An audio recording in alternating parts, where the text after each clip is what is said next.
Carl Jung discovered something that still makes psychologists uncomfortable today. The moment a kind, gentle person stops being a victim and becomes a strategic force is the most terrifying transformation in human nature. Today, I'm showing you exactly how this happens and why you need to understand it. Jung spent decades documenting what he called the awakened ones. These weren't ordinary people experiencing change. These were empaths who had absorbed years of abuse, studied their abusers with surgical precision, and then snapped in the most calculated way possible. Their transformation didn't just change their lives, it changed how we understand human psychology forever. Because here's the disturbing truth Jung uncovered. The kindest people aren't weak. They're weapons waiting to be forged. Jung's case files from his Zurich clinic reveal a pattern that appeared again and again.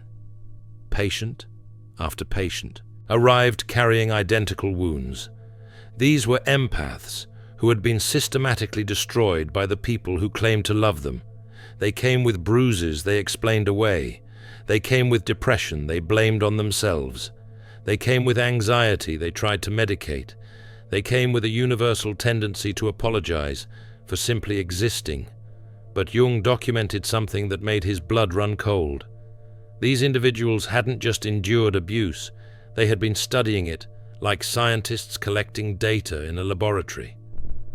When Jung asked them to describe their relationships, he expected scattered thoughts from damaged minds. He expected confusion, denial, or the typical symptoms of trauma that he had seen in other patients. What he discovered changed everything he thought he knew about empaths and their capacity for psychological evolution. These patients kept detailed mental records of every person who had ever hurt them. They knew their abuser's triggers down to the smallest detail. They understood their insecurities like reading an instruction manual. They had mapped emotional patterns with the precision of military strategists planning a complex invasion. They could predict reactions, anticipate deflections, and see through lies before the words were fully spoken. They had never used this knowledge, not once, not even in self-defense, not until something pushed them past their breaking point and forced their hand. Jung wrote that the empath's mind isn't a victim's diary filled with complaints and grievances. It's a strategist's war room, complete with detailed maps and battle plans, waiting for the moment of activation. He realized he wasn't treating victims who needed saving. He was sitting across from what he called psychological geniuses in hiding, people whose abilities had been suppressed by years of social conditioning. Take Anna, one of Jung's most striking cases from his private practice. Her genius wasn't in creation or artistic expression. It was in emotional archaeology. She could excavate people's deepest wounds just by watching their facial expressions for a few seconds. She could sense when someone was lying, not through any mystical ability, but through microscopic changes in their behavior that most people miss entirely. Jung began testing her abilities in ways that shocked him and challenged his understanding of human perception. He brought in colleagues from his practice without telling Anna anything about them. No background information, no context, no hints about their lives or struggles. Within minutes, she could identify their childhood traumas with startling accuracy. She could map their relationship patterns with precision. She could pinpoint their professional insecurities and hidden fears. Her accuracy rate was 97%, which Jung documented meticulously in his private notes. Jung started to understand something revolutionary about the nature of empathic ability. Empaths don't just feel more deeply than others, which is what conventional psychology suggested.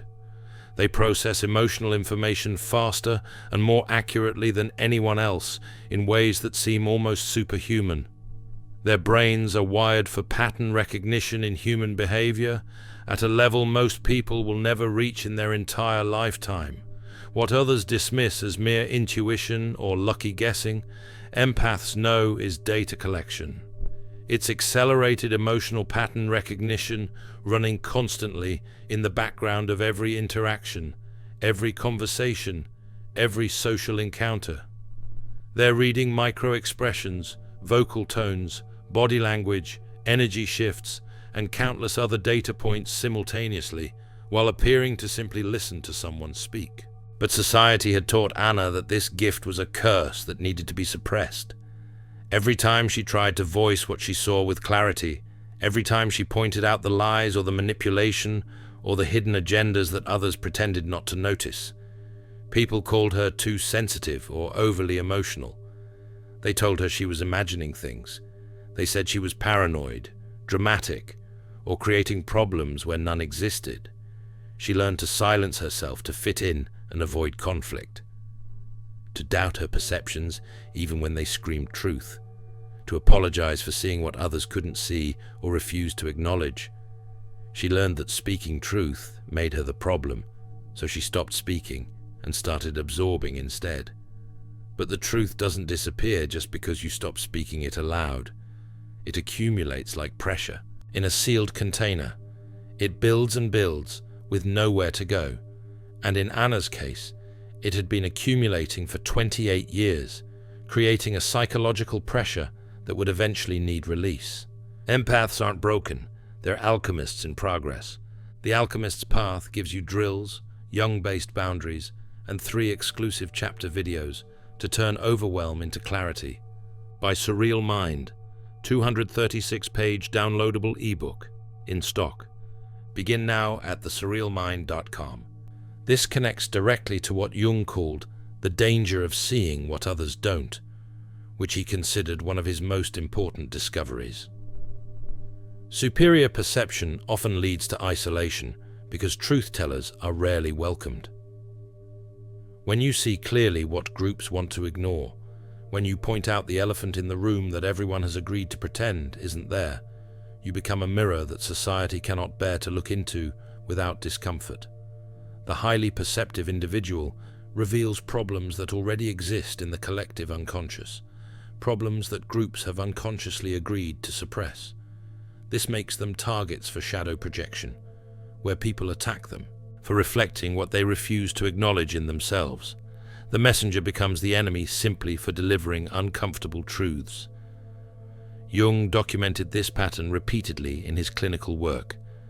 The person who sees clearly gets blamed for creating the problems they're merely observing.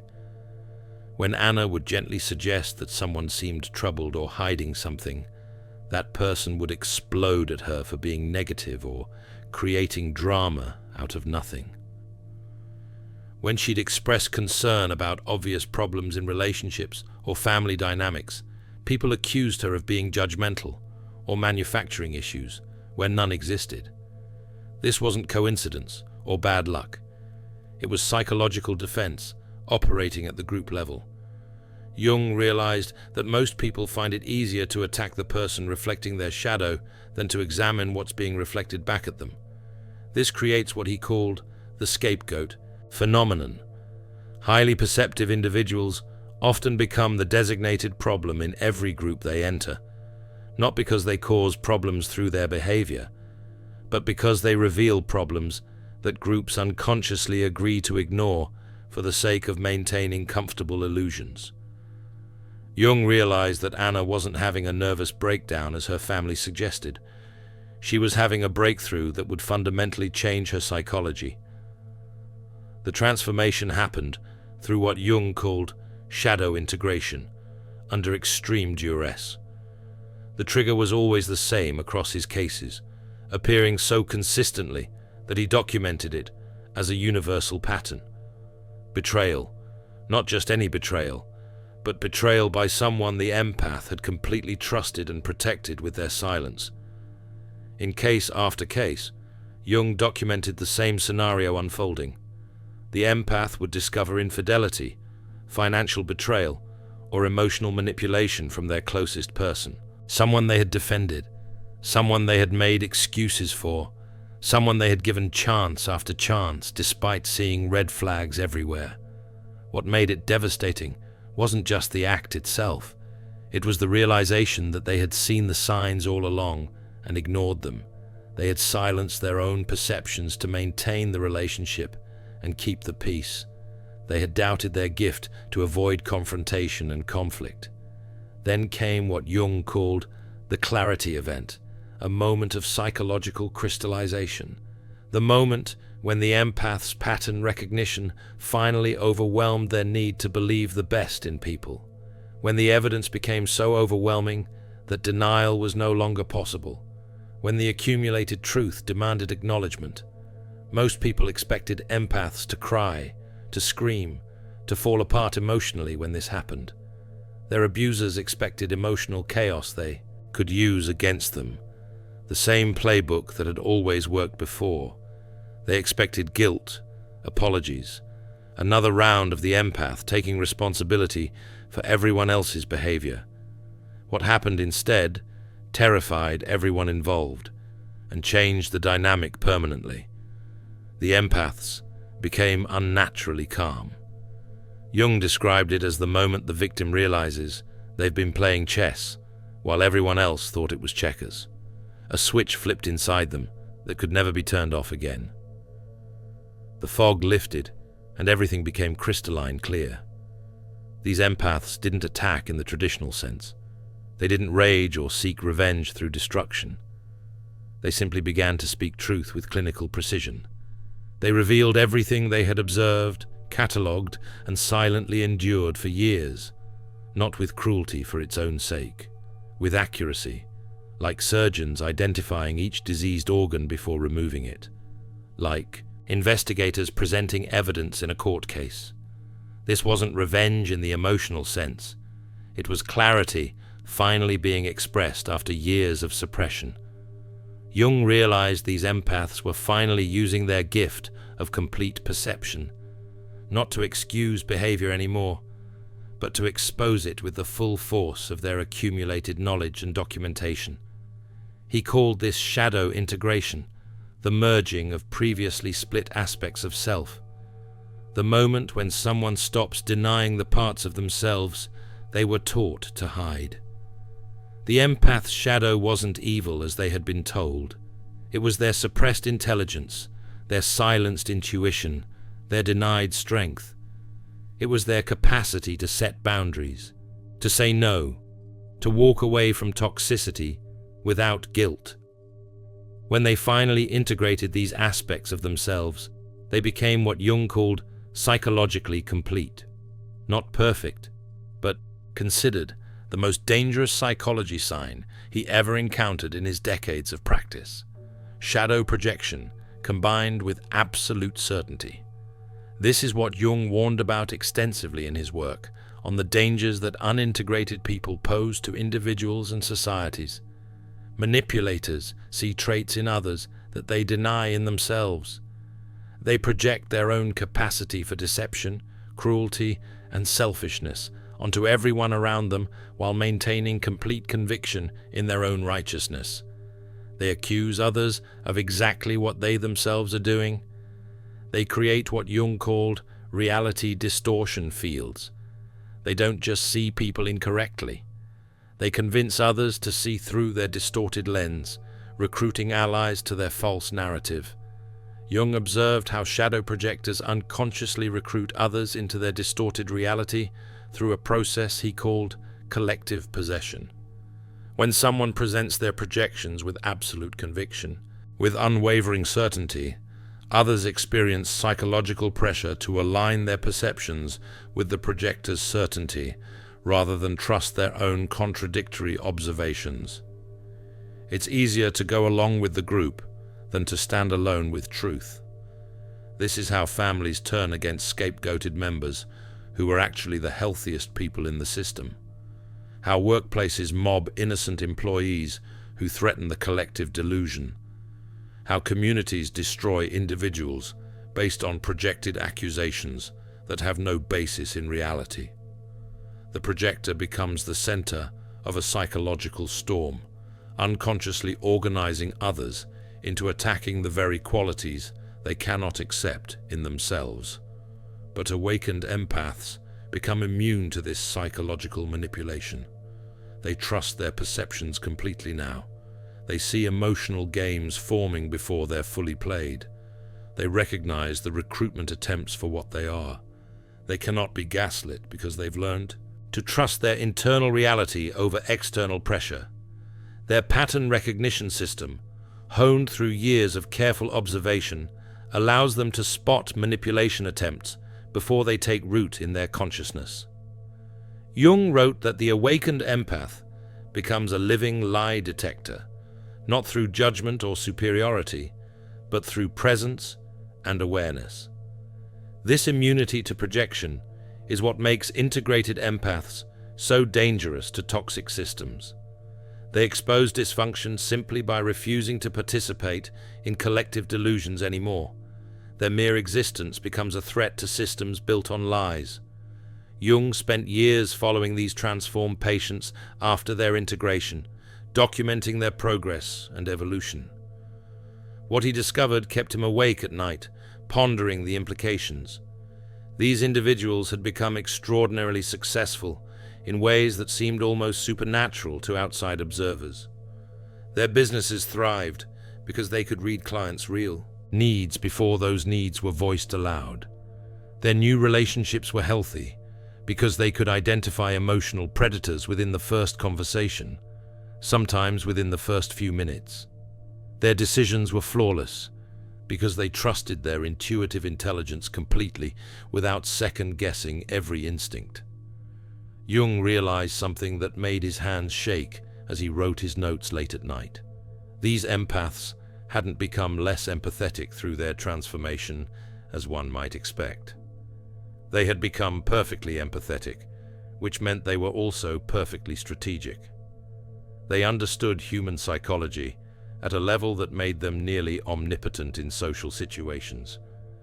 They could manipulate others as easily as they had once been manipulated if they chose to.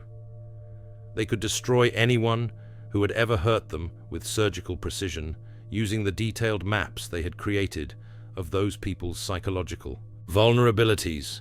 They had the knowledge, the understanding, and now the will to use it if necessary. They knew exactly which buttons to push, which wounds to open, which insecurities to exploit. But here's what truly terrified Jung about these cases and made him question everything. These transformed empaths chose not to use this power destructively. They could have destroyed every person who had ever hurt them.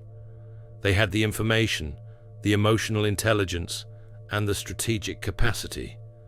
They had years of accumulated grievances and justified anger. Instead, they simply removed toxic people from their lives with finality and moved on. They took their power and redirected it toward building rather than destroying. They chose creation over revenge. Jung documented this choice, appearing again and again across different cases, different cultures, different backgrounds. He called it the integrated empath, someone with both the sensitivity to feel everything and the wisdom to choose what deserved their energy. These individuals had become what every manipulator fears most, someone who can see through them completely but no longer needs anything from them, someone who has nothing to prove and nothing to lose. The awakened empath's presence affected every system they had been part of, like a stone thrown into still water. Family dynamics collapsed, not because these individuals destroyed them actively, but because they stopped enabling dysfunction passively. They stopped being the family therapist, the emotional shock absorber, the scapegoat who absorbed everyone's projections. Alcoholic family members were forced to face their addictions without empaths as emotional dumping grounds. Depressed relatives had to find other sources of validation and support. Manipulative siblings could no longer use these transformed empaths as psychological punching bags or emotional servants. The entire system had to reorganize around the absence of its former foundation. Jung observed something he called the empath's mirror effect.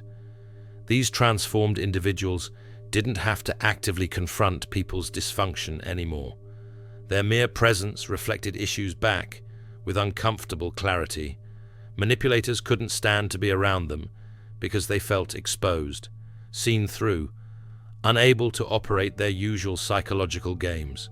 The tactics that had always worked suddenly failed completely.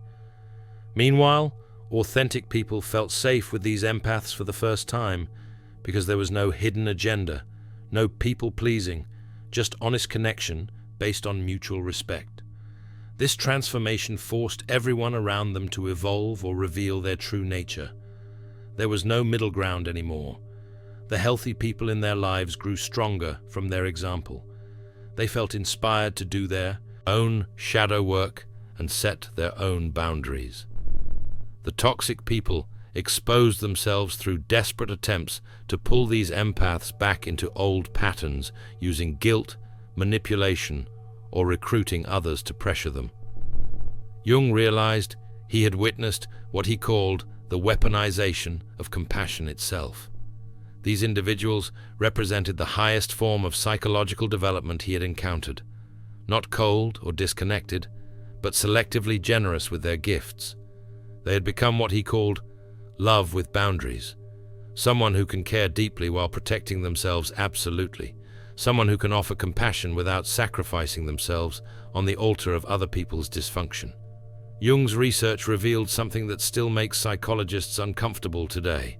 Empaths aren't naturally victims, as society suggests. They're naturally powerful. Society just teaches them to suppress that power in the name of being acceptable, nice, or easy to manage. When empaths finally snap, they're not breaking into pieces. They're awakening to abilities they possessed all along, but were told to hide for everyone else's comfort. The journey isn't about becoming less sensitive, as the world often advises.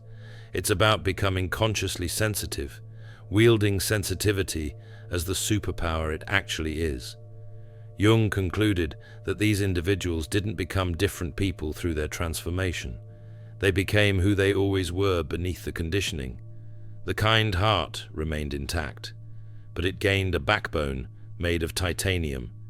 Every empath will face their transformation moment. It's not a question of if, but when.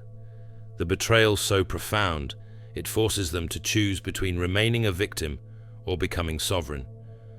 The question isn't whether the empath will snap. The question is whether they'll integrate their shadow consciously, like Jung's documented cases, or let life force it upon them destructively through crisis and collapse. The world doesn't need more broken empaths absorbing everyone else's pain like emotional sponges. It needs more awakened ones who know their worth, trust their perceptions, and refuse to dim their light for anyone's comfort. Jung's case files prove that transformation is not only possible, it's inevitable for those who possess this gift. Your sensitivity isn't your weakness, it's your weapon. And the day you learn to wield it consciously is the day you become truly powerful, not dangerous to innocent people, dangerous to those who would exploit your gifts. If you recognized yourself in this transformation pattern, drop a comment below sharing which stage resonates most with your journey. And if you want to explore more of Jung's revolutionary insights into human psychology, make sure to subscribe so you never miss these deep dives into consciousness. Thanks for watching, and I'll see you in the next dimension. In The Alchemist's Path, perception training for empaths, you'll turn overwhelm into wisdom with practical drills, Jung-inspired boundaries, and step-by-step perception training. This guide includes 3 exclusive chapter videos to deepen each lesson. Written by Surreal Mind, 236 pages, beautifully designed 8.5 by 11 downloadable ebook, in stock now. Start your training today. Feel deeply while thinking clearly. Get The Alchemist's Path at thesurrealmind.com. Thanks for watching. See you in the next dimension.